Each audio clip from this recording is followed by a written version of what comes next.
last night, I fucking somehow managed to zip up my shirt into my zipper so badly that it broke my zipper when I was getting my shirt out.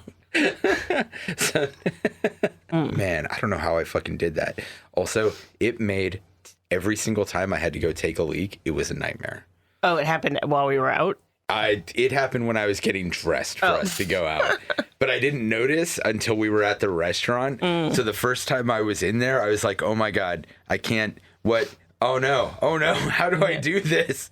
And then it's funny. Anywho, welcome everyone to Streaming Screams. I am Glenn. I'm here with Jessica. Hello. And we are going to be talking about some horror. And today we are going to be discussing The Burbs. And we're also going to be discussing The Burbs, Season 1. The Burbs, released in 1989, written by Dana Olson, directed by Joe Dante, starring Tom Hanks, Bruce Dern, Rick Ducommun, Corey Feldman, and Carrie Fisher. I think that's how you say it. Rick Ducommun? I have no idea. Rick Ducommun? I don't know. This is like the only thing I actually know him from, and apparently he passed away some years ago. Oh. Due to diabetes. I think that's what I read. Give me your thoughts on The Burbs. It's a classic. Right? Yeah. It's my favorite Tom Hanks movie, though, to be fair, I'm not like a huge Tom Hanks fan. I don't dislike Tom Hanks. He's just whatever usually for me. I understand why he's considered a great actor. Yeah. He does a good job with whatever they give him.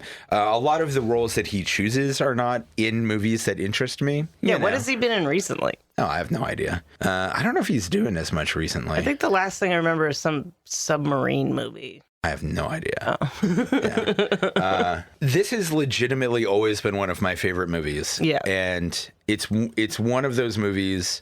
I don't think I watch it like yearly or anything like that, but it is one of those movies where when a certain mood strikes me, I will be like, ooh, I want to stay up late and eat shitty food and watch The Burbs. you know? Yeah. I used to. It's very Joe Dante, just the humor. Yep. Yeah, I don't know. It's of its time, of course, and I mean that in a good way. Joe Dante was this master of like Mad Magazine style zany screwball comedy, I think, especially adding like a little bit of horror to it, you know? Because of like this and Gremlins and other movies that are escaping me off the top of my head right now. Well, this is like the epitome of like comedy that I like, as we discussed in the last one. I don't like comedies where everyone's acting all like over the top and like... Right. Like Dale and Tucker, I like... But that even like that really rides a line that like I'm like I like Dale and Tucker, but I hate all the other kids, even though that's kind of the point. But it really rides a line where I'm like, if it goes even a little more, I would hate it. But like this is like there's goofy stuff happening, but everyone's acting like playing it straight, like they seem like real people. Yeah, they're not talking in like weird cadences and stuff. Well, and even like art kind of pushes the line of being a little too goofy and cartoonish, but then what grounds that is that the other characters, particularly Carol, point this out and are just like, he's being a crazy person. Yeah. You know? The other thing that I really like about this movie, pretty damn sure you'll agree with this, I grew up in the suburbs and was living in the suburbs around this time and still live in the suburbs, you know? I am definitely one of the quintessential suburbanites that they mention in the movie. Yeah. And holy shit, it's so accurate. Like it's blown out of proportion in a satirical way, of course. Yeah. But the gossip and the drama and the nosiness. There's always a shitty house too. Every block has a shitty house. Every block has a shitty house. We had a drug guy like in a house that there was always like the cops getting called and like noise and just chaos happening. And there's always the weird eccentric neighbors. Yeah. There's always the neighbor that, you know. There's always someone who doesn't talk to anybody. There's always ignores everyone, hates everybody. There's always two neighbors that clearly have some kind of beef that nobody can understand. Yeah. That always ends up being some ridiculous thing. Yeah. Yeah, and everybody just kind of wants to be in everybody's business. Yeah. But As a kid, it sucked because I grew up in a neighborhood with a lot of kids. And it's like you couldn't get away with anything because one of your friends would tell their parents, and then their parents would tell your parents. Really? Yes. All the time. Like, especially, like, say you got a bad report card. No way you're hiding that report cards came out because they're going to hear from the other parents that what their kid's report card was. Shit, man. You grew up with bad kids. Because if they just gave their report card, they had a good report card, so they gave it to their parents. No, my neighborhood. Okay, so one, I wasn't getting away with anything because my mom was a teacher, sure, and a well-known and well-liked teacher. But was she at your school? No, but it doesn't matter. It's all connected. Yeah, I know, but it's worse if you have a parent actually at your school. No, all of the neighborhood kids. So I also grew up in a neighborhood with a lot of kids, and we were hanging out together like every fucking day. We had a fucking code. You did not fucking rat out each other. Snitches get stitches. Because all my parents do, they hung out every day together. Oh yeah, every day. It was annoying because you come home and all the moms are in the living room watching Oprah.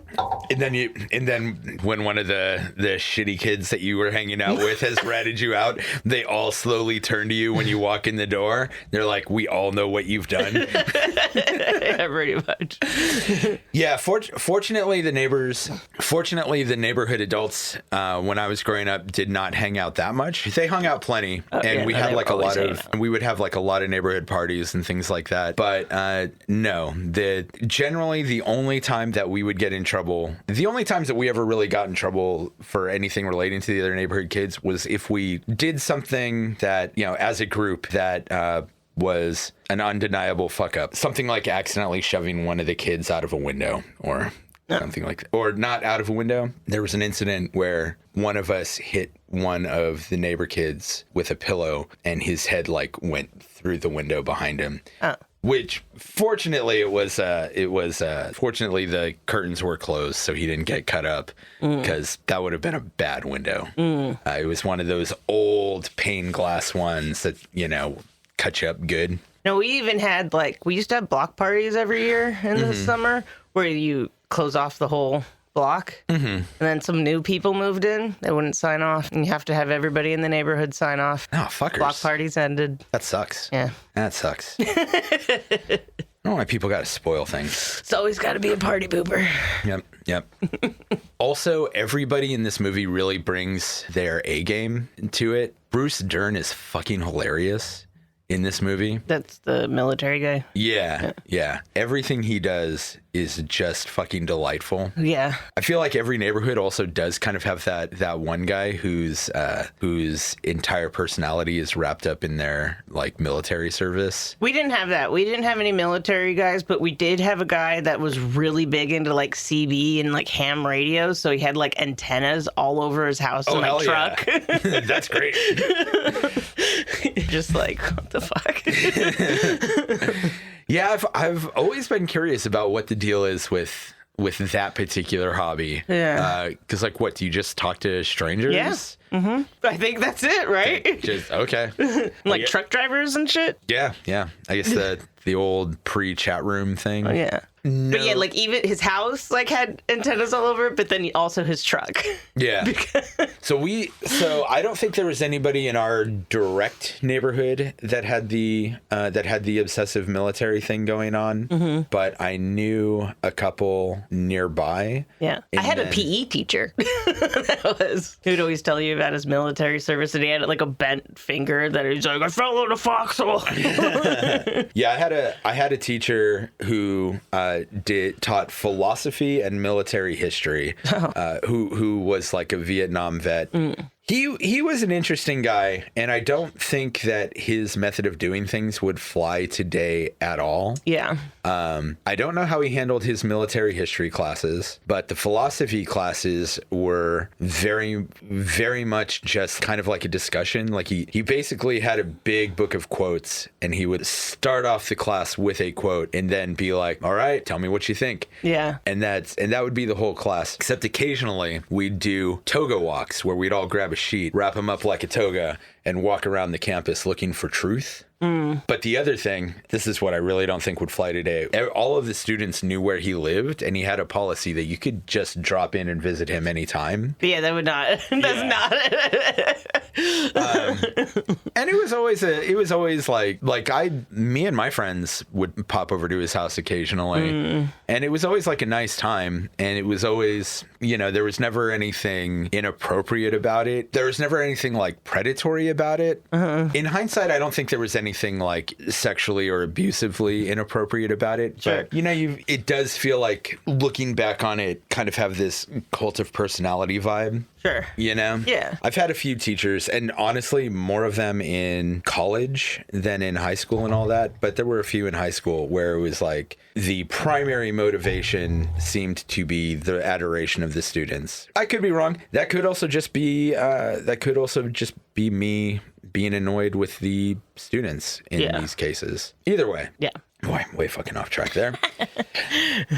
Yeah. Any other initial thoughts before we get into spoilers? Yeah, it's just really relatable how, like, nosy some people can be. Because, like, I don't think, like, growing up, like, my parents didn't like nosy neighbors. It was just that they all, like, hung out together that made it. But my mom, as she's gotten older and I think bored, reminds me of Tom Hanks' character. We'll be, like, sitting at the kitchen table, like, talking, and she'll be, like, moving her head around. I'm like, what are you doing? And she's like, oh, like, so-and-so's like putting their trash cans out early. They don't usually put their trash can out. I'm like, okay.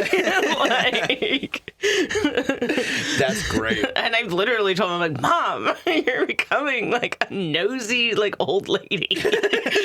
Like, just who cares? Maybe they're going out or something. You know what I mean? It's just so weird. And also now that she texts, she like is texting sometimes with other neighbors. Oh, is she just now texting? No, she has been for a while. Okay. But now it's like more regular, and she'll like text the other neighbors to be like, "What's so and so? Why is so and so doing this?" And I'm just like, Jesus Christ. That's great. That's fantastic. Yeah. Well, I told you, even my husband, he's probably get mad. One time he was like looking out the window and I'm like, what are you doing? And he's like, this guy parked from a truck in front of one neighbor's house and is walking across their yard to go in the other neighbor's backyard. I'm like, so? And he's just like, it's rude. Why are they walking across their yard? I mean, to be fair, that is rude. So, but I was like, but why is he watching that happen? Yeah, I was like, I think this is a mind your own business situation because it doesn't affect you in any way. And we have like windows on our door have this like the double mirror thing, so we can see out, but people can't see in. So he's just sitting there at the door. Oh, that's great. Like, who cares? That's so funny. I love that. So it's just like, yeah, when you're in like a small, and it's not even like condensed like a city. It's just like you're in a small area with like a few specific people. So you start getting like nosy. Yeah, I don't think that has started with either Katie or I yet. Funny enough, I actually legitimately could not imagine Katie getting that way. Yeah. I could imagine me getting a little bit into it, just because there is that small part of me that does occasionally have that thirst for drama. Oh. But like, it's not a big, it's not a big part of me, but every once in a while I just start being like, what's some shit I can get into here? Okay, to be fair, last weekend, so my computer desk is to the side of the window, and I was waiting for a game to load up, and I was overly watching this guy mow the lawn because he blew all the leaves off of the grass. Fine. Then he started mowing dead center in the middle of the yard. What? Yeah. And I was like, that's weird. And then he did one half in like a vertical direction. Oh God, Jess, we're doing it right now. I know. That's what I'm saying. So to be fair, I have done this once. I did it recently. And then he was over on the other side and he did that in a horizontal direction. And I was just like, I've never seen anyone mow their lawn like that. That's kind of weird. And then he went like, still with the lawnmower on, went completely diagonal one way and then just stopped. But then he blew all the leaves back onto the lawn. And I was like, what is this guy doing? And Craven's like, why do you care? And I'm like, because I could just see him from where I'm sitting and it's so weird. Like, I don't really care, but it's I've never seen anyone do their lawn this way. Yeah, that's if you're going to leave the leaves on there, then just mow them over, right? Why blow them off and blow them back on? I mean, maybe you don't want chunks of leaves. Maybe you just want the intact leaves. On the lawn? I just feel if you blow them off, you're going to sweep them up. I don't know, but I personally really like that fall vibe with leaves laying around everywhere. It just seems, I don't know. But, who knows? I don't know, but anyways, I was just yes, I've done this once recently. But it was because I was just sitting there waiting for a game to load up, and then I was just like, what the fuck is this guy doing? I will say that is somewhat more interesting than the idea of being like, why are the neighbors bringing their trash out early?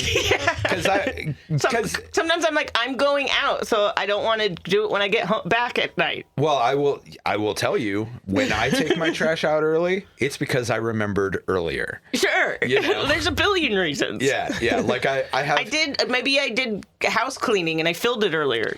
I have, I have somehow worked myself into a habit where, and I don't know why this is. I have worked myself into a habit where there's certain chores that I do on Wednesday, right? Mm-hmm. Which is fine. That, having a day of the week where you do certain chores is fine. Yeah. But I always remember them, I always basically remember them when we start watching wrestling, because our primary wrestling show is on Wednesday. Yeah.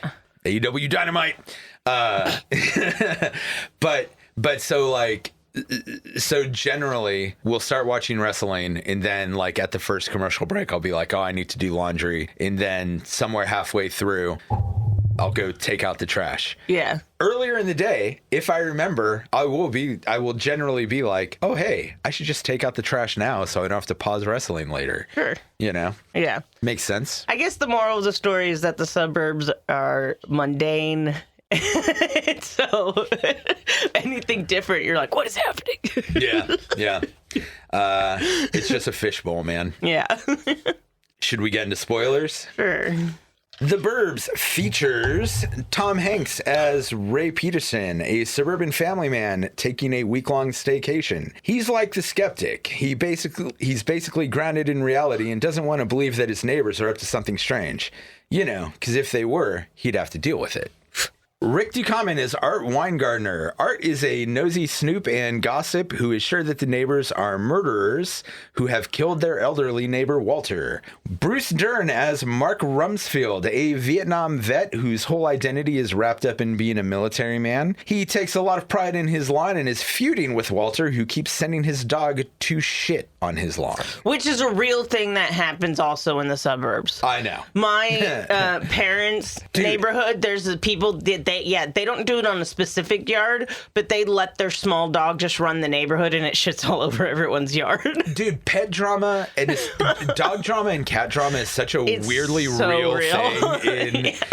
So we didn't used to send our dog to go shit on anybody's lawn, of course, but just letting them run around the neighborhood, I think you are an asshole. We didn't do that either. Because I'm like, they're gonna go shit on someone's yard. However, 100%. So the dog that we had growing up, Duncan, he spent most of his time outside. He was more of an outside dog. Yeah. And occasionally he would get bored and eat part of the fence and then go running around the neighborhood. Yeah. He was a hell of an escape artist. So fairly randomly, we'd have neighbors just call us up and be like, hey, Duncan's in our yard. We'd be like, fuck. We'd have to go get him. And then Dad would have to repair the fence. Yeah. There was one neighbor who had a habit of, if she would see Duncan out and about, she would call him over, lure him over, and then call animal control on him. Oh, sure. Which was a dick move. And one time she deliberately lured him out of the yard. Yeah.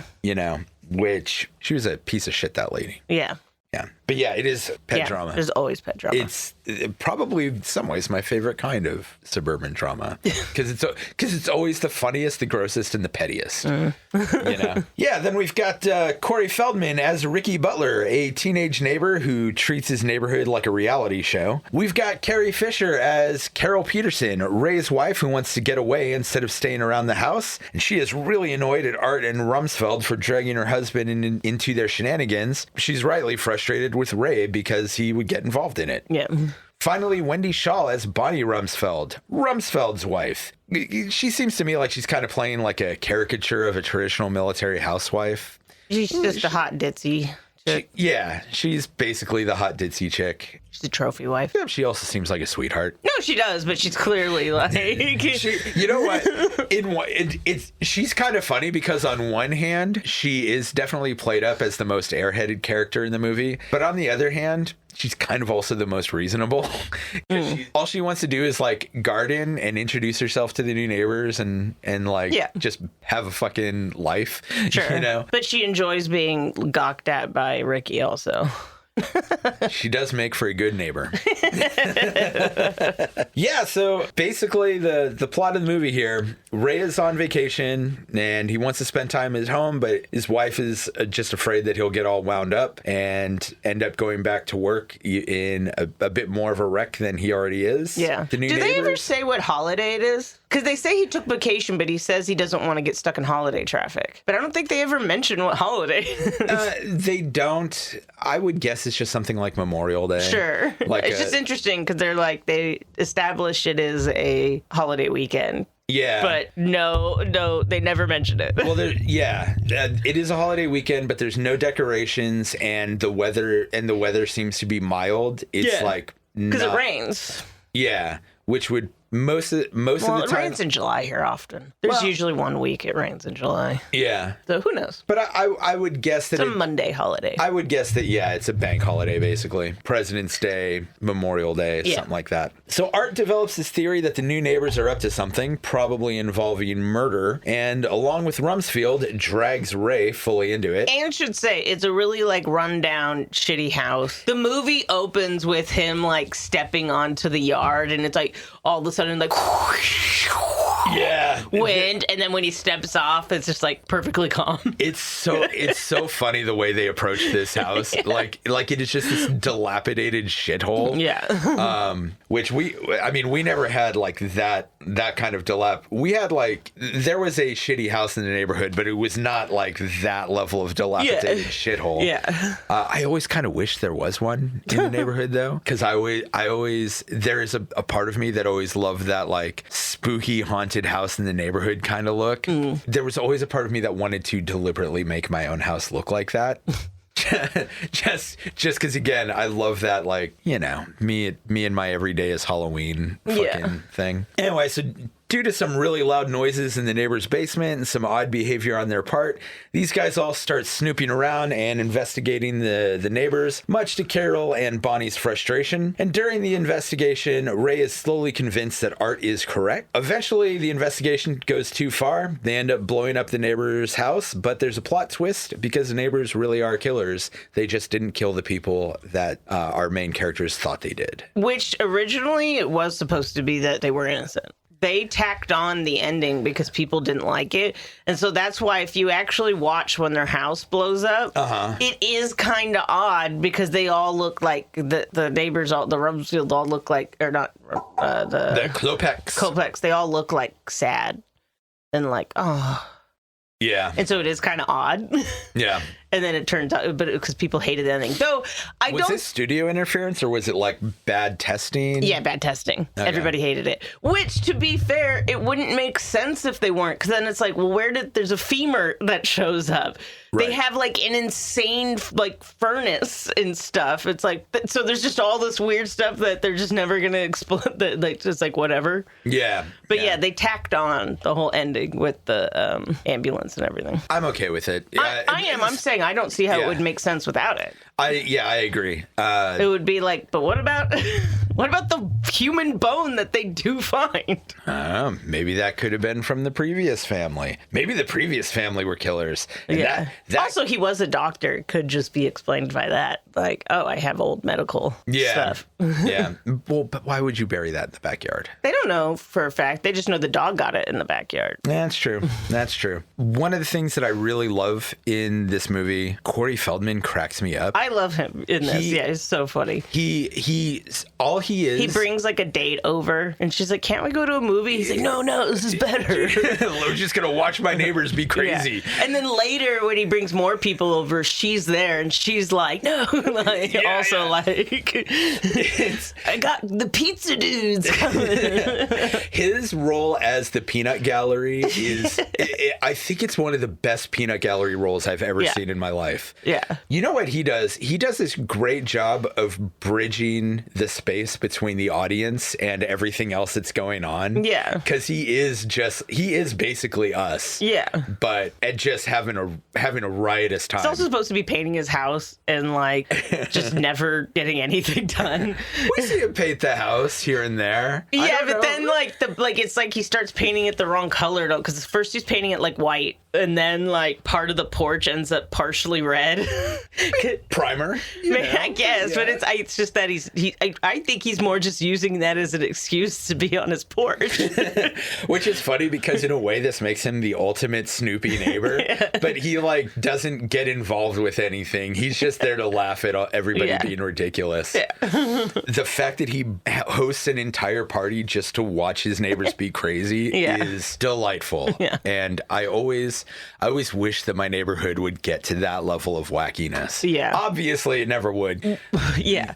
One of my favorite bits in this movie, too, and I don't know why it's my favorite bit, but it's like at night that Hans Klopek brings... I keep saying Kopek, but it's... Klopek. Yeah. Okay. So he drives the car out of the driveway like 2 feet, pulls trash out, and then gets this long stick with like a flat part on the bottom. It was slamming. I think it was a garden hoe, wasn't it? No, because it's like completely round. Oh, weird. Yeah, and then he's just slamming in, and they're like, "Oh, it's got to be like a body." And so but it starts raining, so they're like, we'll do it in the morning. And then, like, the garbage men come, and they're, like, throwing stuff away. Then they're like, no, we gotta see what it is. And they literally climb into the garbage truck. Which is disgusting. And then just start digging through it. And then one of them's really pissed. And the other one's like, well, legally, it's like anyone's thing. And so they're kind of debating that. And then the rest of the movie, because he's also like, they're like, who's gonna clean this up? And they're like, you're a garbage man. He's like, no, I pick up trash and cans. It's Rumsfeld specifically. That is like, because you are the garbage man. And he's like, no. Which is what a dick move that is. And then for the rest of the movie, there's just trash in the road, and they just like, cars are like continually running over it. Yeah. And it's just there for the rest of the movie. And it just cracks me up. I absolutely love that. I also have always had a particular fondness for the intro to this movie with the paperboy like driving through and just being a nuisance as he throws his paper. I love that his paper, like, it either hits or narrowly misses Ray, and Ray throws his coffee at him. Yes. I'm like, what a waste of coffee.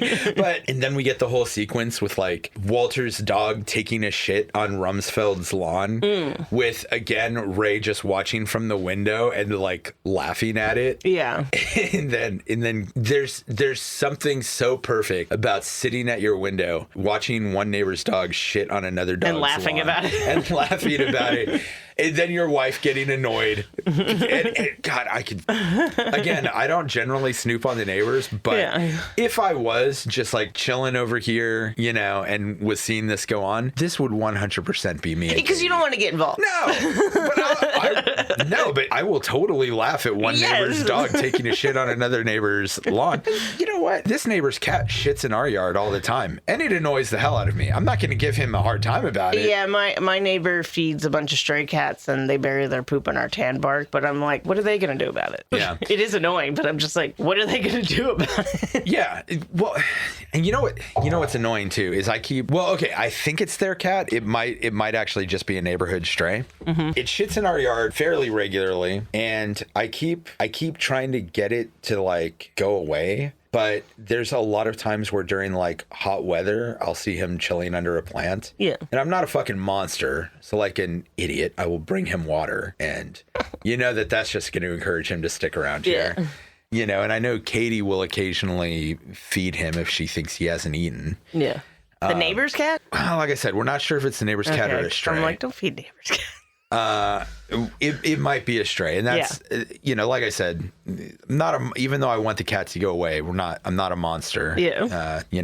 make sure that he's got water and has some sort of comfort. But anyway. I also really like, because it's true of the suburbs, and also I think a lot of Joe Dante movies have it, or at least I can think of two, where it's just like a random fucked up story where they have like the ice cream, the soda guy that like ice picked his family, and they're like the whole neighborhood like smelled it because there was a heat wave. This is a weird Joe Dante thing, isn't it? But this is also like true of like the suburbs too. There's always some like myth story of something like not here, but like a block over, like somebody went crazy or something, you know? I think we had like a cult living 2 blocks down. Yeah, there's always something. So, but yeah, you know, like, because even in, it's similar to like in Gremlins when she's like, you know, I don't like Christmas.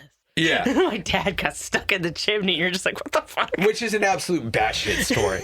Yeah. I mean, at least the ice pick thing is somewhat believable. That would be a suburb urban legend for sure. Yeah. But then I like when they're having the dream sequence, which is total 80s dream sequence. It kind of reminds me of Joe versus the Volcano, even though I haven't seen that movie since the 90s. You know, I don't think I ever saw that movie. Oh, it also has like a weird vibe. But it's funny when it's his neighbor, Rick? That's all like... Art. But he's like, hey, it's me. And he's dressed up as the soda guy. Yeah. In the dream. He's like, I'm dressed up as him, but it's me. Like your neighbor. Oh, man. It's so funny. One thing I think is interesting about Rumsfeld... I don't think he actually gives a shit whether the neighbors are killing anybody. I don't think so either. He just wants to bring out his gadgets. Yeah, he just wants to play military one more time. And it's really weird. Also, I think he just wants to show off the stuff he has. I think that's part of it, but I do think that he really enjoys like actually doing the surveillance and like I think it just brings him back to, because he obviously is one of those guys that like considers his glory days to be his time in Vietnam. Sure.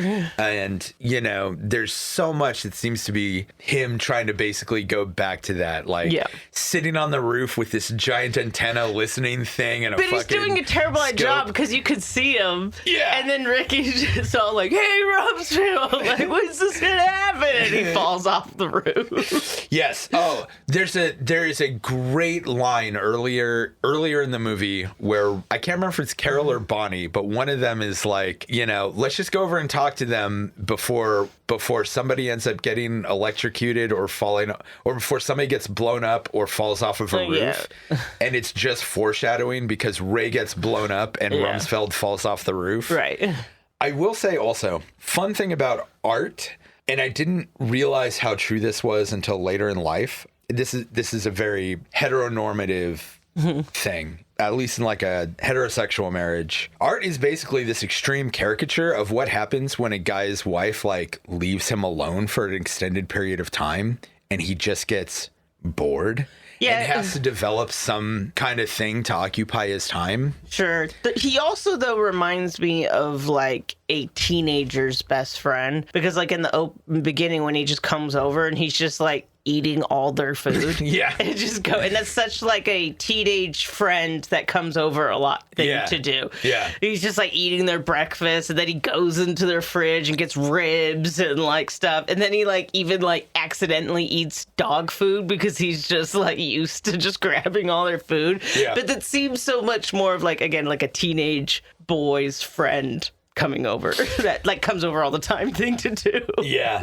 And then they never even address it. Like you see Tom Hanks and his wife like just staring at him and getting annoyed, but they never say anything. Yeah. Like... So shortly after watching this movie, but going back to what I was saying about the bored husband whose wife is out of town, shortly after watching this movie, we were watching some YouTube video.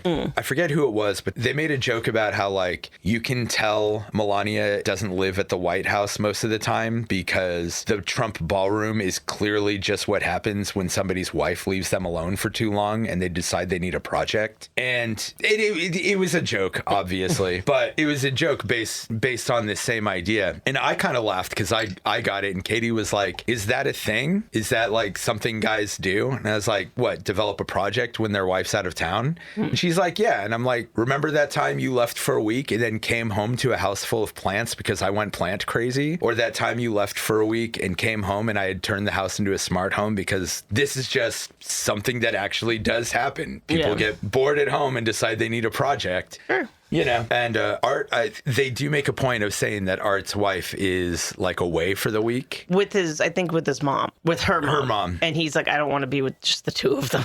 Right. But yeah, I thought it was really funny because watching this movie, then seeing that video, then having this discussion with Katie, really just crammed home how true that whole thing can be. Yeah. Because I have fallen into it. And I mean, that's just anecdotal evidence. Yeah. But I've done it multiple times. And next time Katie decides to go visit her mom and brother or whatever, and I'm not with them, wonder if I'm going to remember this and not develop some kind of project. No. Or if she's just going to come home and I'll have done something crazy again. Decided to dig up the pool in the backyard. Yeah. Who knows? She comes home and I've finally started building the tiki bar that we want to put in there.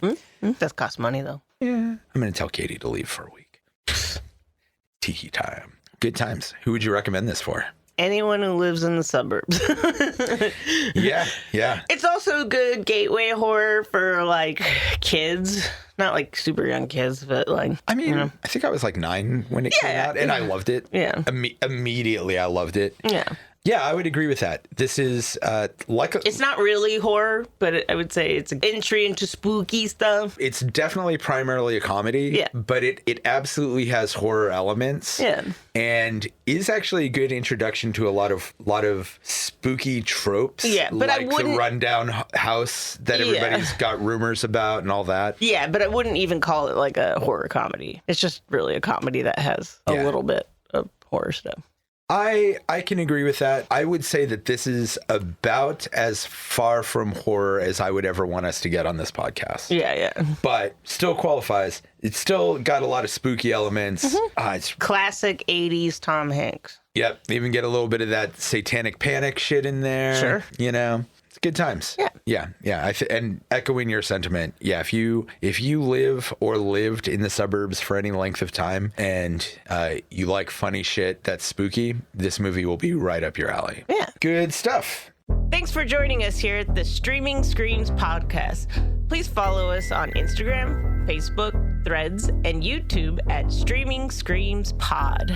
You can also find us on TikTok and Blue Sky at Screams Pod. Every follow, like, thumb, rating, review, subscription, and share all help us out a lot with all the algorithm shit. So if you like what we're doing, please rate us wherever you get your podcasts, like our posts, you know, all that other good internet bullshit. And again, thank you for listening to the Streaming Screams Podcast. Now, on to the Burbs. Season 1, released in 2026, just like last week, actually. Created by Celeste Huey, and who is also the showrunner. How have you liked the show so far? I saw it all. Did you finish the first season? Yeah. Okay. Yeah, I also finished the first season. It's not great. Oh, you don't like it? Not really. It got better towards the end, but it's the same thing I was just saying earlier, and I said in Hard Sides. It feels so forced. The way they talk is so unnatural. Nobody talks to each other like this. I do like how they switched the element of her being like a first-time mom stuck at home. Yeah. Because that gives her a reason to be, like, bored. But all the relationships seem forced. Like I said, nobody talks like this. It's just very, like, we're in a comedy. So, it was rough. And they also, there's lots of scenes where they're, like, playing on the fact that they're hoping you've seen the movie, which I would assume a lot of people who are watching this probably aren't aware of the movie, because I don't think the movie is really talked about that much. The movie is like more of a cult classic. The movie is definitely a cult classic. Yeah, but it has like when she goes to give brownies, they like close up on her feet, because in the movie the porch breaks and their foot falls in, but hers doesn't, and it's obvious. They're like, oh, you're expecting this to happen. Oh, but it's not. Yeah. I mean, I enjoyed it. I liked the show. It is very much its own take on it's completely different premise. I also think the house doesn't look like it fits in the neighborhood. Like the other one's like super run down, but it's still like in the style of the houses there. Where that one, it looks like a studio, like it looks like the Munsters house almost. And I'm like, it doesn't look like it belongs in the neighborhood at all.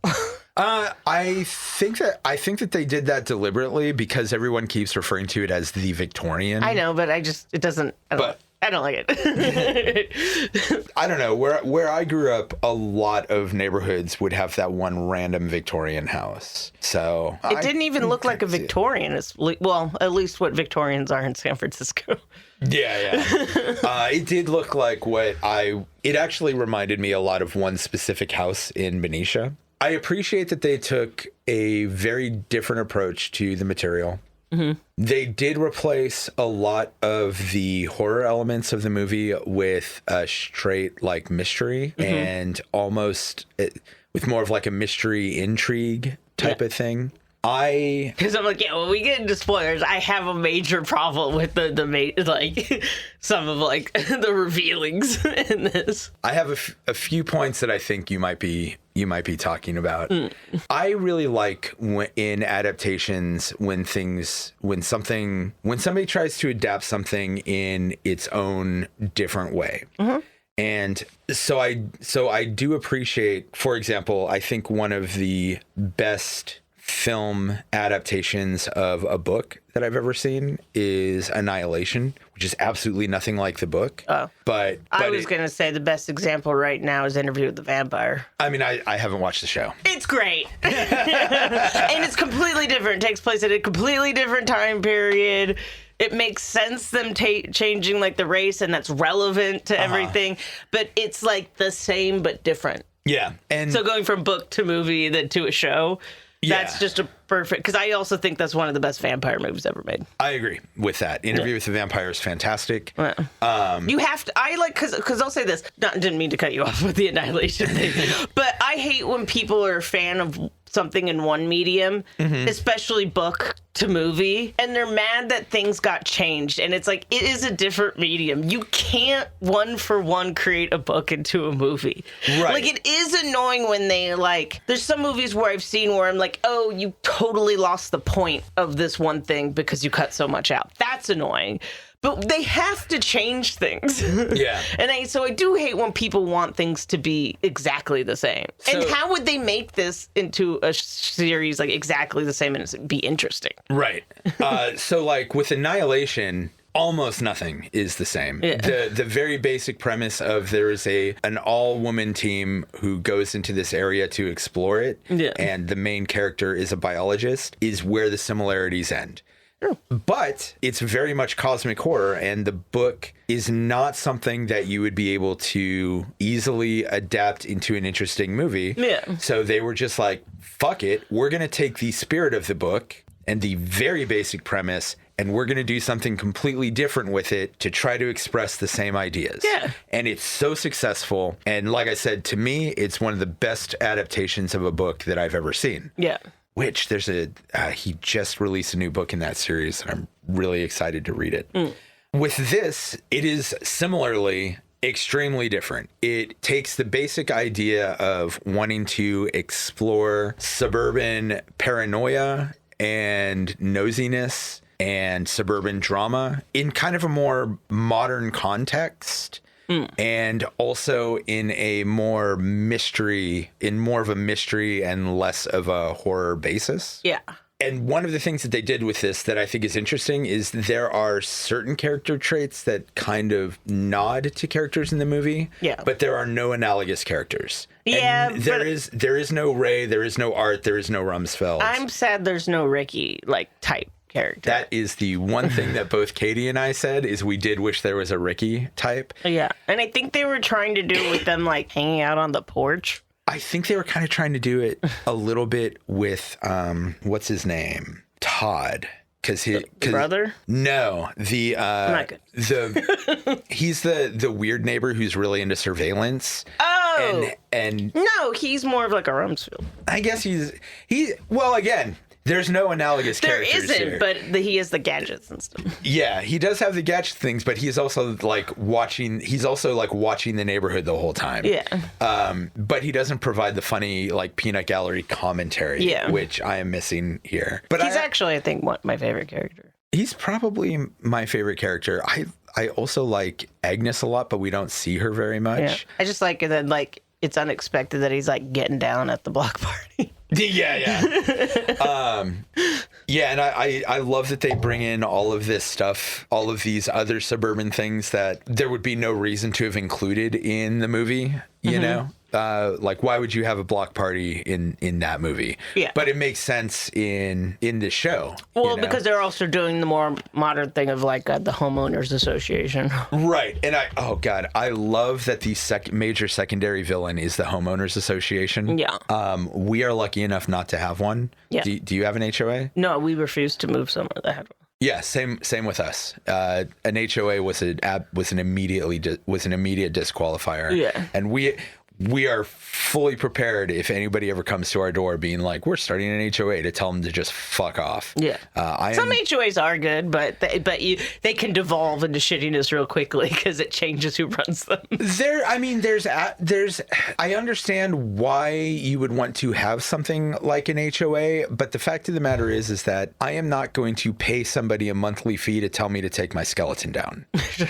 You know? They can eat shit. Some of them don't, though. That's what I'm saying. Sure, but I don't want to find myself ever in that situation. Because, one thing that is funny about this is there's a line in one of the episodes where somebody talks about how, everybody in cul-de-sacs are always full of like crazy people and weirdos. And I just like sort of commented like, I don't know if that's totally true. And Katie was like, that's because we're the example, Glenn.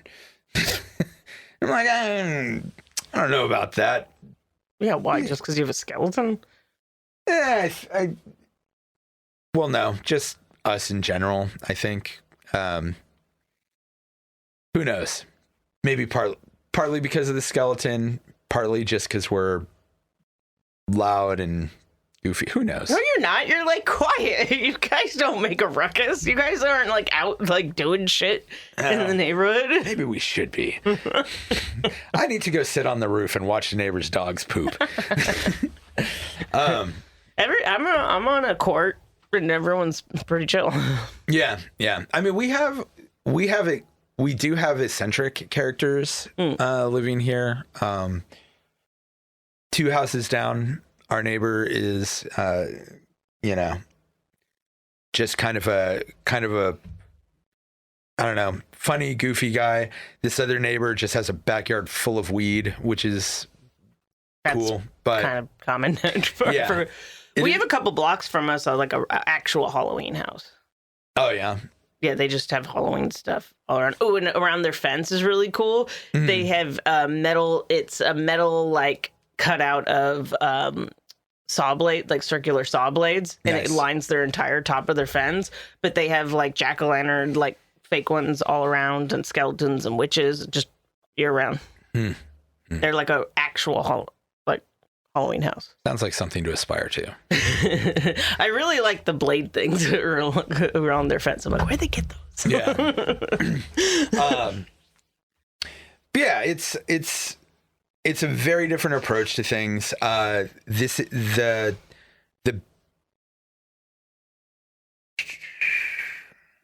do like that there are nods to the movie. It's never trying to recreate those things.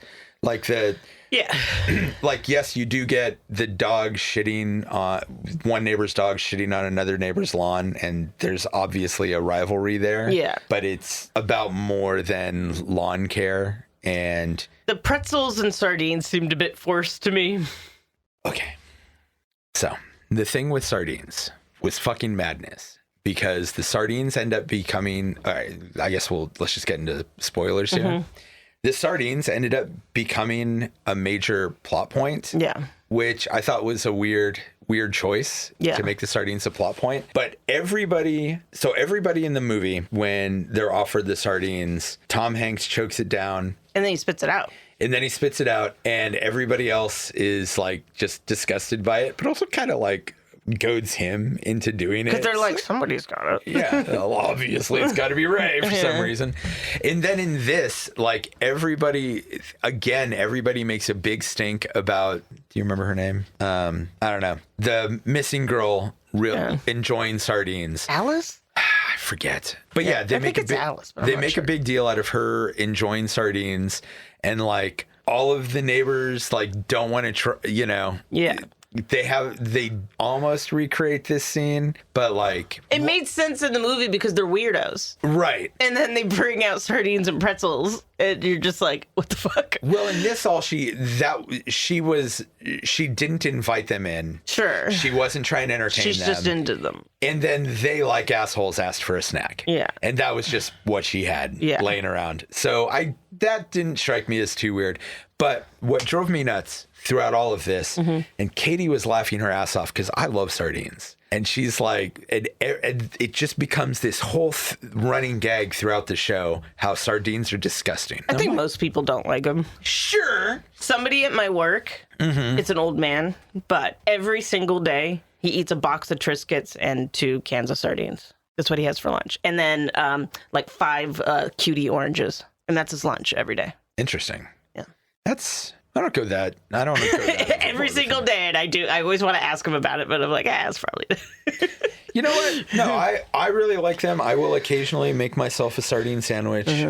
Katie does we do have like sardines around the house usually. Recently, Katie found smoked sardines. Oh my God, they're amazing. I bet they smell awful.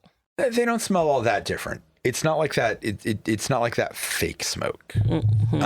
But we were just having a laugh every time the sardines came up in this because I really like them, and everybody in the show is just like only fucking weirdos like sardines. Yeah, But yeah, so the cast for this show is, like I said, very different.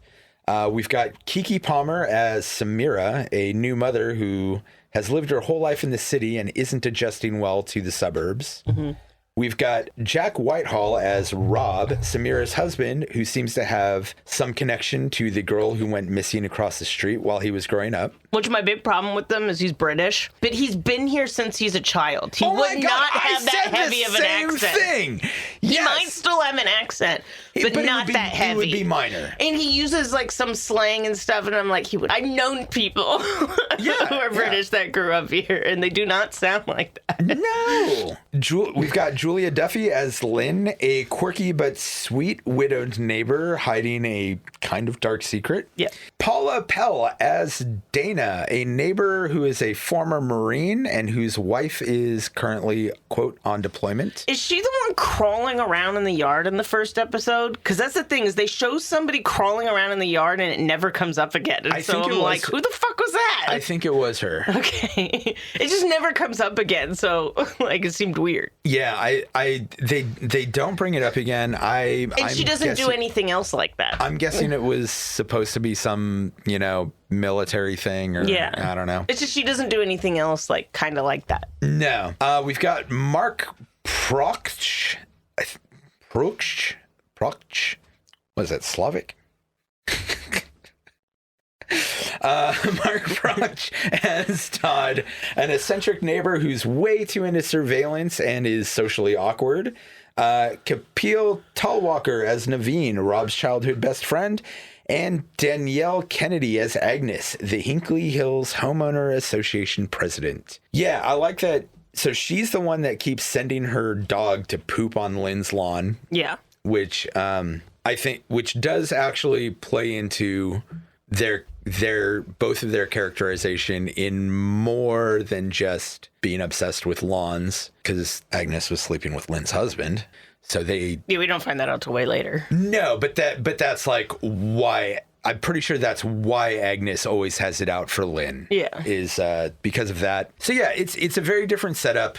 We've got this newly married couple with a newborn who moves into the husband's parents' house in the, quote, safest town of America, Hinkley Hills.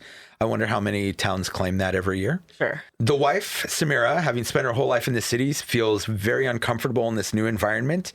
And in particular, she's nervous about the old house across the street and immediately becomes suspicious of the man who buys that house. Yeah. I do like that she's pretty unreasonable in a lot of this, but dude does seem like a dick. Yeah, but you have a right to be an asshole. Yeah. Just leave him alone. I also have a suspicion that there might be a certain level of unspoken postpartum depression that she's dealing with. They mentioned that. Oh, did they? Yes. Okay. All right. Then never mind. She didn't mention it, but when they're at the bar, a guy that comes up, he's like, postpartum depression, right? It's crazy. And he's like, my wife did like this. Stuff. Like, so it does come up. Okay. I did not catch that reference. But yeah, the show doesn't exactly start with an inciting incident. The mystery is sort of brought to light by Samara's paranoia and unease. However, soon she sort of resurfaces this mystery surrounding the disappearance and possible murder of a girl named Allison. That was close. Who used to live across the street. She develops a group of friends amongst the neighbors who try to help her cope, but they also get drawn into this mystery. Okay, so two things.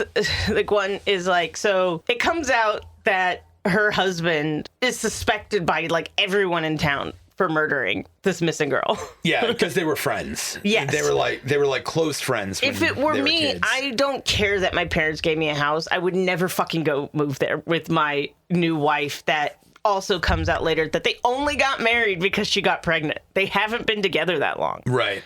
So you're going to go move in a town where you're suspected of murder by like everybody. Yeah, I would have sold the house. That's what I'm saying. That doesn't make any sense. Especially with the wife clearly not being comfortable with suburbia. No, but it also has come up that she's been like overly nosy before this. Yeah, that is true. Yeah. That is true. They mentioned something with the shop guy, like in the city. Yeah. And he's like, please don't start this again. Right. Like, we already know that she does this. And then, like, just being also super vague. Of course, anyone's going to, like, keep looking into it. Yeah. Because he is really evasive about the whole thing. And he does explain it later as like not trying to hold secrets, but he just doesn't want to go back through this or go back into this part of his life. Well, then you shouldn't have moved into the house where it's going to come up. Yeah, absolutely. But then my other problem is what's going on with the girl. With her, like, being there? No. So, Allison, it turns out she was kidnapped. Right. But then she immediately got away. And so I'm like, but then she just never went home because she was like, well, it was already a couple states away. So what? Well, she was trying to run away the night she got kidnapped. No, she wasn't. Yeah. She was trying to go with the thing, but no, she literally is just like, well, it was a couple states away, so I couldn't get home. And I'm like, what the fuck are you talking about? Call 911. I'm like, so then you did decide to run away. But her whole thing is like, no, I was kidnapped. I immediately got away and I was just too far away. And it's like, but what have you been doing this whole time? And you're completely grown up and like, it just makes no sense to me. Yeah, I don't know. And then she's like, oh, we're all still in danger. Are you? You grew up and you've been living your life just fine somewhere else. Yeah. I mean, the whole thing is she met that guy because she was going to try to become a background dancer. Yeah. And she was planning to run away. The impression that I got was that she was not coming back. She thought this was going to be her in. Right. She might not come back, but still, she literally says that the only reason she was like, I was a couple states away, so I couldn't get back. Yes, you could have. Yeah, that's bullshit. So I don't think that's going to be I think there's going to be more to that story. Because one thing about this show, there are a lot of twists and turns in it. Yeah, but it's also not great writing. It was fine. It's not great. I think it's fine. I enjoyed it enough to watch. No, because I have a problem with the bunker too. What about They're like, nobody ever knew about it. And it's like, literally a handle is sticking out so somebody tripped over it. But you're saying for 20 plus years, nobody's found it. I'm guessing that's ridiculous. I'm guessing other people have found it. Probably. But they act like nobody was all covered. They act like nobody knew about it. Everyone in the neighborhood would have known about it. Yeah. It's stupid. I mean, if there was a bunker in our neighborhood, I'd go hang out in it. But I'm just saying, people would know about it, acting like it was some big secret. Yeah. When literally the handle is sticking like right out. Yeah. And they show that it's not just like the new neighbor that moved in. People are all like wandering around that area all the time, which is weird too, because they never mention in one scene when they're in the woods, there's a lake behind them. And I'm like, they never mentioned that. You'd think like people would be going to that goddamn lake all the time. Maybe. I think that a lot of this stuff will probably be brought up later. I don't think so. Because it's all, there are like constantly twists and turns in the show. So I think a lot of these things will eventually find out that there's other people who have used the bunker for other things. Sure, but I'm just saying the fact that neighborhood doesn't know about it doesn't make any sense. Yeah. When it's like 5 feet away. And I'm like, most of these things are not going to come up. If you watch any TV show, no, they do not fill in plot holes 90% of the time. They just go, eh. Yeah. That's why I'm not a big TV show person. No, I mean, I don't watch that much I think most TV shows are shittily written. Yeah, no, I would agree with that. And they made I don't think they even considered the thing with her. I think they're just like, it's fine. She just decided not to come back. And I'm like, but her reasoning, they could have given a reason why she decided not to come back. But she was like, I was already a couple states away. I couldn't make it. Yeah. That's ridiculous. I mean, I don't buy anything that she ever says. I think it's just crappy writing. Possibly. I think there might be more that comes out about what she was doing when she was away. Oh, I doubt this gets a second season. Oh, is it not doing well? No. Okay. I don't know about the views, but I just, when I looked up, something on IMDb, it's like a 4 or something. Oh, really? Yeah. Oh, that's no good. I'm telling the first 3 episodes I thought were god awful, and I was really like, do I want to watch this? The further I went, I got more invested in it and wanting to be like, well, I want to figure out why the fuck she's there, and stuff. But the first few episodes I thought were awful. IMDb's got a 6.2. Oh, it didn't when it first came out. So I guess more people are watching it because we were watching it directly as it came out. Yeah, I do agree that I got more invested in it as it went on. It also. I also don't understand why he was keeping her phone and everything in the house. Again, when he has the secret bunker, get your shit out of the house so your wife doesn't find it. Oh, I think he just didn't think about it. Well, he found he does pick it up, doesn't he? He freaks out because he has the phone and then he's like, oh, I'm going to hide it in my desk.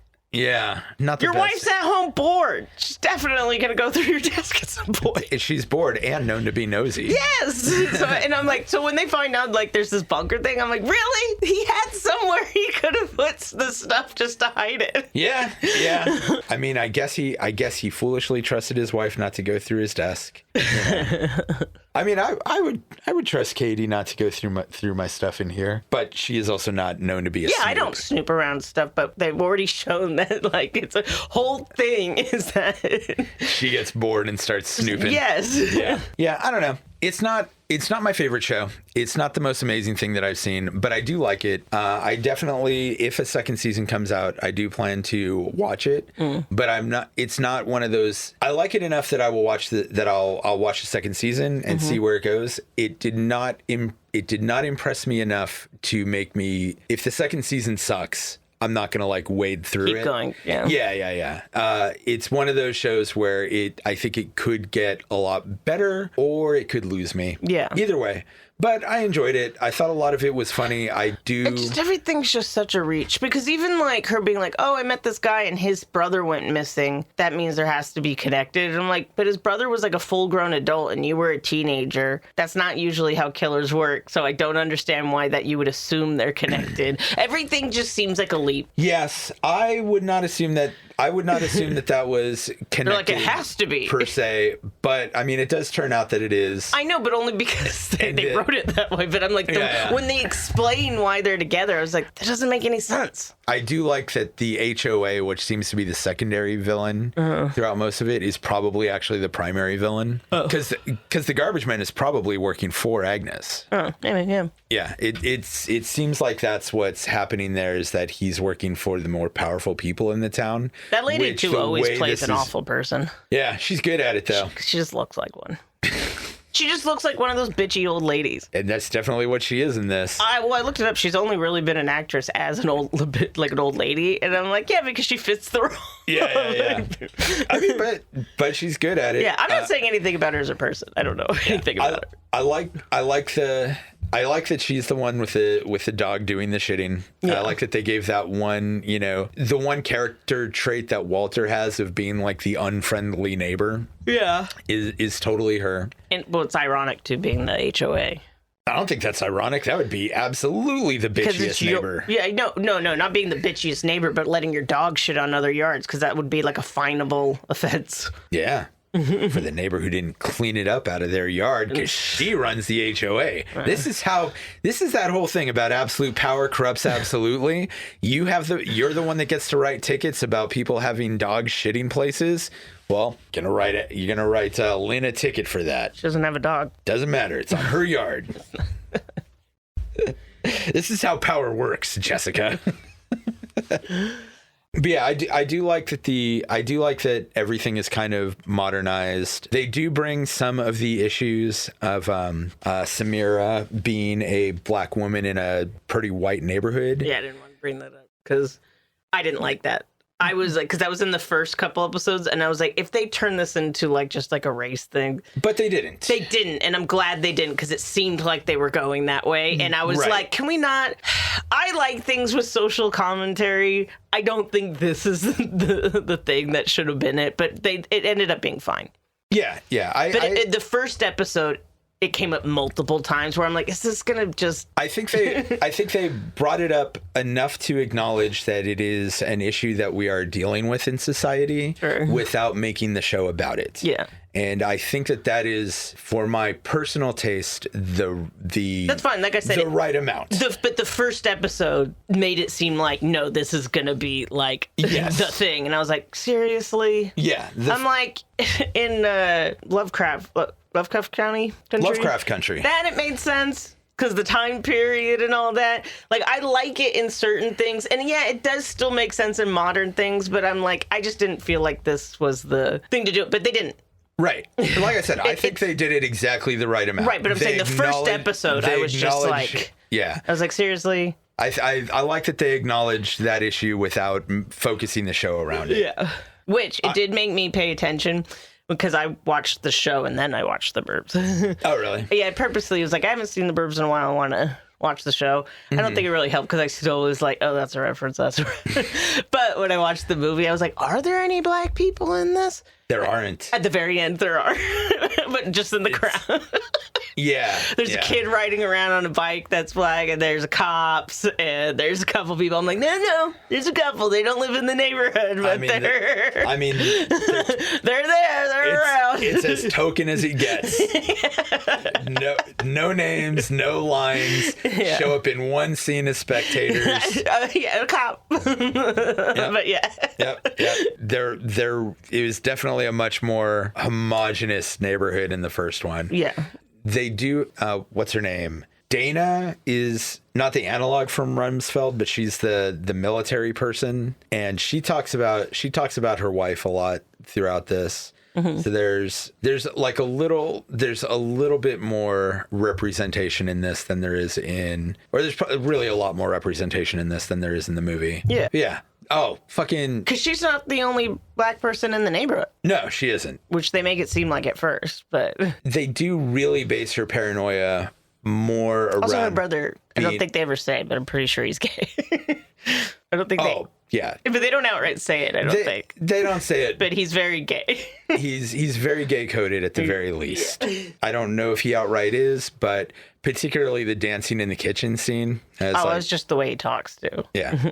He has the what they call it, a gay accent. Right. He is very queer-coded. I don't know. It's fun. Yeah.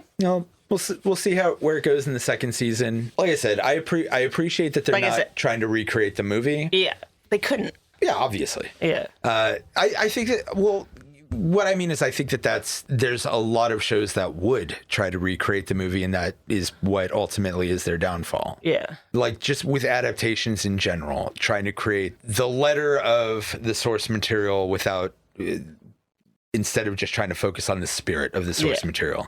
This is very much a modernized take on suburban paranoia and suburban drama. Yeah. And I think it makes a lot of sense in that way. Yeah. And I don't think it would have made sense to just try to redo what they were doing in. If you are going to watch it, I would say, if you're anything like me, give it at least 4 episodes. Because, like I said, I hated the first 2 episodes. You gotta let it ramp in and let it develop its own identity. Particularly if you were a fan of the movie, you do have to let it get its own identity, which it does do. Yeah, I also just hate the military lesbian lady. It's just her character from AP Bio. Okay, so I hated her character in AP Bio.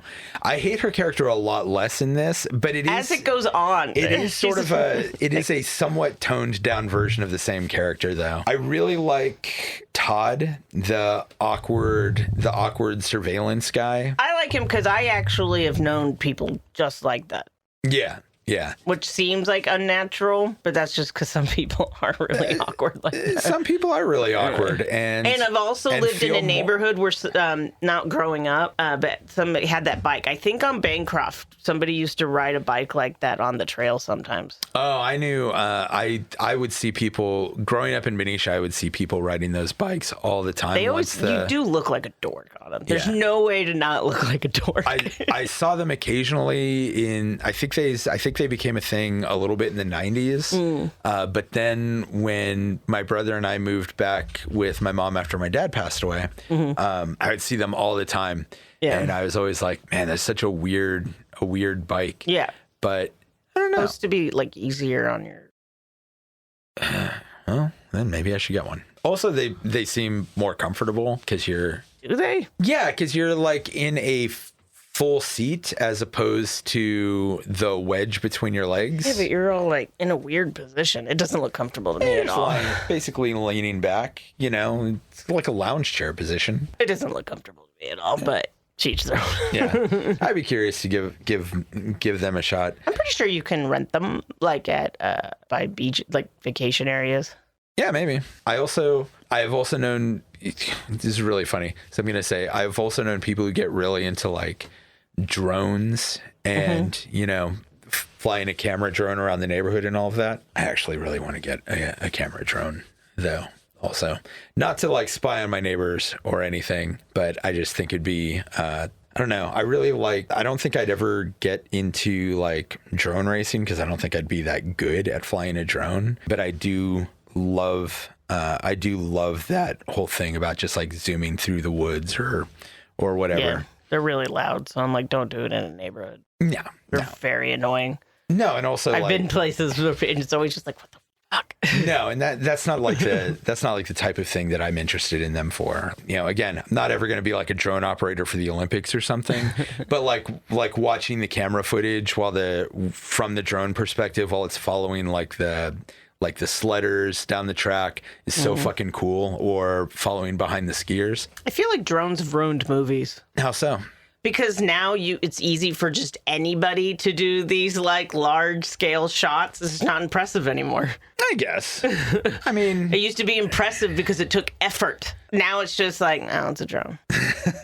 I don't know. I don't think that's... Also, one thing, watching the movie The Burbs, man, I miss them actually blowing shit up. Yes. I hate fake fire. I think it looks awful. Fake fire looks awful. I don't think the drone thing ever bothers me, but I also really do not try to consider like techniques when watching movies. I found that...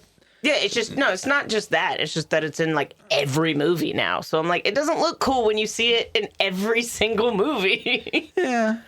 It's like, the Michael Bay spin looked really cool at first, and now it's like, all right. Yeah, or the Matrix bullet time thing. Yeah, it's like when it's just everything. It's like, it's not cool. It's not impressive anymore. It's not cool anymore. Yeah, that's kind of how everything goes when something... That's kind of just how everything goes. I don't know. I've also said that one of the few things I'm glad about being my age is being actually able to see the evolution of games and movies, because I don't think people are impressed by graphics, period, anymore. No. Everything just looks good. I remember when people were fucking mind blown by like Super Mario World. like, holy shit, that looks so cool. Sure. Oh, no, even like people make fun of Final Fantasy VII now for like the blocky arms and stuff, but the cutscenes were like revolutionary and mind-blowing. Also, just like Jurassic Park when that came out. Mind-blowing. Yeah. And you just don't have that anymore. No, it's funny. I think we talked about this in the last episode. Oh, sorry. There will never be another moment like watching the T-1000 walk through those bars again. Yeah. There will never be a first time seeing the Brontosaurus again. Yeah. Just everything looks good. Everything looks good. Pinnacle of art. Everyone stop doing it. We're done. Not saying that, but it's just hard to be impressed in that way. Yeah. I can't remember the last time a movie based on like technical graphics was really just like holy shit. Yeah. To be fair, for every one of those Jurassic Park moments, there was a Spawn waiting in the wings to just beat you over the head with how awful that same technique could be. No, it doesn't. Just because something's good doesn't mean everything's good. No, I know, but I mean, it is like there is that double-edged sword, because there was also a while where, like, yes, you had Jurassic Park, you had Terminator 2, and then for a minute, every big budget special effects movie after that looked fucking awful for a while. Yeah, but that's not a good example because like Jurassic Park wasn't all CGI. It was like animatronics and stuff. Right. And so what happened is they started doing all CGI and they weren't good at it. But that's still part of what I'm talking about because we went through that shitty period. Yeah. And now all CGI looks, even the bad CGI still looks like decent. Yeah. Never. But we lived through the progression and I just don't feel like... Yeah, there will never be while there will never be Jurassic Park again, there will also never be a ending of House on Haunted Hill again. Yeah, because you can even see like with the new Jurassic Parks, the actors aren't even like as good because they're not. Before the kids like in the kitchen scene in the original Jurassic Park, those were with like animatronic raptors. And the kids were like, it was actually fucking scary. And same with the T-Rex because it would get too heavy from the rain. So even when it was off, it would start jittering. And they're like, yeah, it was fucking scary. This giant, like, it's there. And now they're reacting to a tennis ball. And it's hard to get a real reaction when it's like, yeah, I know that's fake, but it's still like, I think it'll fall on me. How many new Jurassic Parks are there right now? Is it 2? What do you mean, like Jurassic World? Yeah. Oh, no, there's like 4. Seriously? I think so. I've only watched the first one, and... I think I watched the first 2, and I didn't really care for either of them. Yeah, I didn't... Me and Craven as a joke all the time when we're watching movies with, like, animals attacking or, just like, stick monsters. Your hand out? Yeah, do the 2 hands up. I'll be like, oh, they just gotta put their hand Yeah, that movie was fucking awful. Let's see. Jurassic World, Fallen Kingdom, Dominion, and Rebirth. Yeah. Jesus. Yeah. That's too many. Yes. Too many. All right. So, who would you recommend the Burbs the show for? I don't know. I know a lot of people really like Keke Palmer, so I guess if you're into her, if you like quirky murder mysteries. I don't know. I'm not big into TV shows, so this isn't for me. So, I mean, like, I also might check out the second season just to be like, where the fuck is this thing going? But I really hated the beginning of it. But if you're really, because it's like a mix between a sitcom and a murder mystery. It is very much a dramedy murder mystery. So if you like Friends and Murder, She Wrote, check it out. Oh, I wouldn't say Friends. I'm just saying, the characters in this are way better than Friends. I'm just saying, I've only seen a couple episodes of Friends, but I'm just saying sitcom. Friends was How I Met Your Mother. And I don't know. I don't like TV. I don't like sitcoms. What do you want from me? I don't know. I didn't like any of those shows either. Clearly, I've never. But I know people love Keke Palmer. I don't have any real opinion of her. I've seen people online; they fucking love her. So if you like her, check it out. Yeah. I only know her from Nope. Oh, that's right. She was in Nope. Yeah.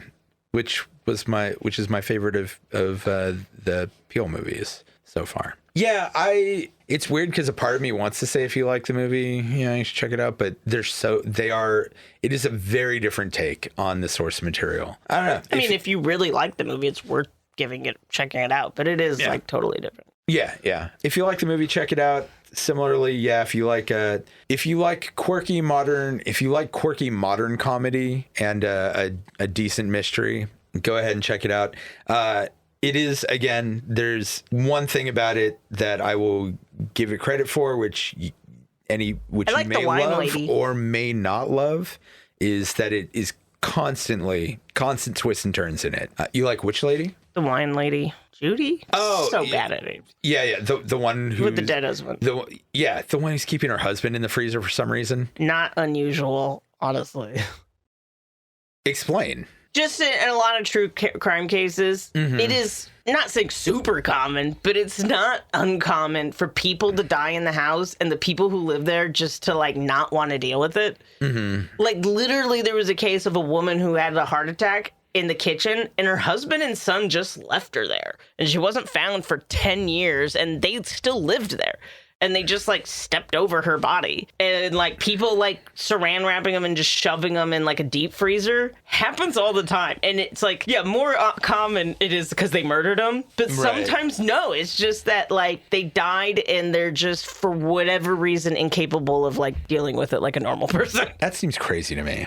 I mean, it's not normal, but it happens like more often than you think. Yeah. Really, it's weird. Okay, I don't know. I mean, I'm not into true crime the way you are, so I don't know much about that. I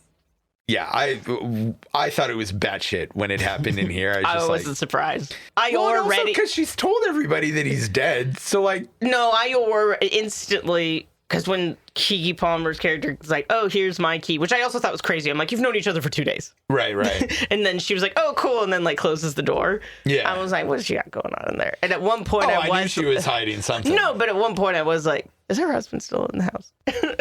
And I thought he was dead. Yeah. I was like, he's still in the house. Yeah. It'll be interesting to see where they go with that. Because the two things I think probably they'll just make her bury him. I bet I could even see that in the next season. It's just he's already gone. Maybe, but they did make a big deal out of her like finding out that what she's done is a felony, and it kind of seems like the neighborhood might help her cover it up. So maybe. As far as I know from the cases that I've heard of, nobody has ever been charged if it's not for like some nefarious reason, because it's usually goes down to like mental health issues. Yeah. And so as long as you're like, if you dismember them, that's totally different. But the fact she just had him wrapped up in there and would sit there talking to him. Yes. Yeah. She'd probably be put in like a 72-hour hold to make sure she's otherwise okay and be forced to go to therapy. But very unlikely she would be charged. Yeah. Interesting. Well, we'll see what happens with that. See what happens with the whole, turns out that the HOA is probably offing people that they don't like thing. It was funny because early in the season, both Katie and I were remarking that like we saw the garbage men, but we were a little bit disappointed that we didn't get somebody like the garbage men in the movie. Oh. And then it turned out that one of the garbage men is the main villain and the killer, but he's working for somebody. Yeah. It's interesting. I'm interested to see where it goes. Like I said, it wouldn't surprise me if the show completely loses me in the second season. Yeah. It wouldn't surprise me if I end up more invested. So the Burbs movie is on Peacock, Amazon Prime. You can, I think you have to pay for it. It's on YouTube for free. It says it's $3.99, but it was free. It literally said free. It's on Google TV, Apple TV, and Fandango to rent. All right. And so, yeah, the Burbs show is on Peacock. Yep. That's it. Well, yeah, that does it for Streaming Screams. We will see you all next time. Yeah.